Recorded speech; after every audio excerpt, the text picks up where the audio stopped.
রাগ অনুরাগ যদি কেউ মিশ্রিত করতে পারে তবেই সেখানে যে রাগের উদয় হয় সেই রাগকে অনুরাগে পরিণত করা যায়।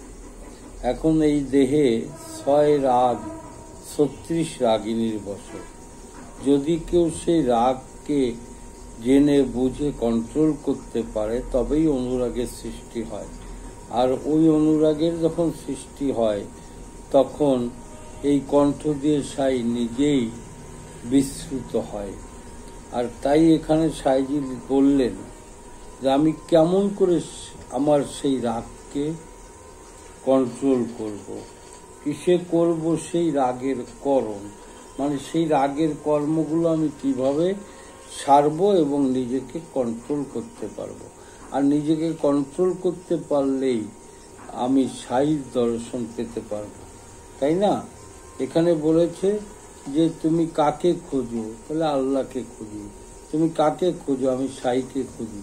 তো সাইকে যদি কারো খুঁজে পেতে হয় তাহলে আগে তার নিজেকে চিনতে হয়, নো দাইসেলফ, তাই না? তাহলে নিজে যখন নিজেকে পেয়ে যাবে তখনই সে সাইয়ের সন্ধান পাবে। তাই এখানে সাইজি বললেন কিসে করব সেই রাগের করণ, কিসে করব সেই রাগের করণ, আমার হয় না রে সেই মনে মতো মন, আমার হয় না রে সেই মনে মতো মন, পড়ে রিপু ইন্দ্র ভোলে মনে বেড়ায় রে ডালে ডালে, পড়ে রিপু ইন্দ্র ভোলে মনে বেড়ায় রে ডালে ডালে, দুই মনে এক মন হইলে, দুই মনে এক মন হইলে, এড়াই সমন এড়াই সমন এড়াই সমন,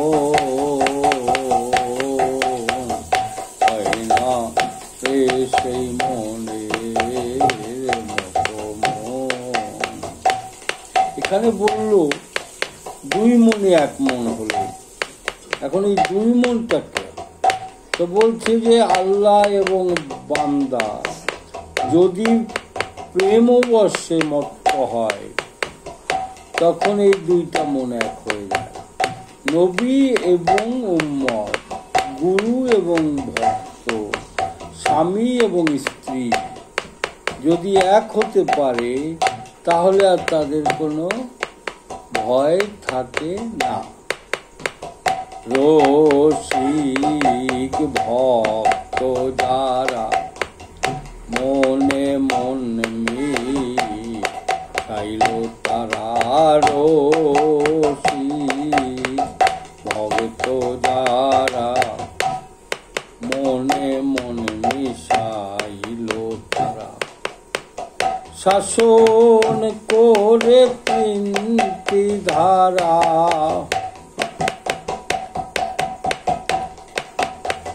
শাসন করে 3টি ধারা তারা, পেল রতন পেল রতন পেল রতন, হয় না রে সেই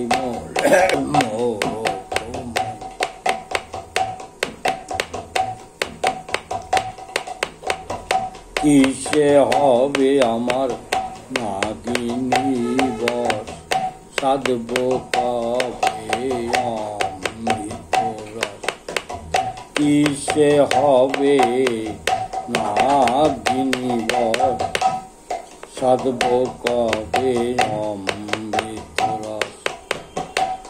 শ্রীরাজ সাই কয় বিশ্বে বিনাশ হলি লালো, হয় না রে সেই মনে কিসে করব সেই রাগে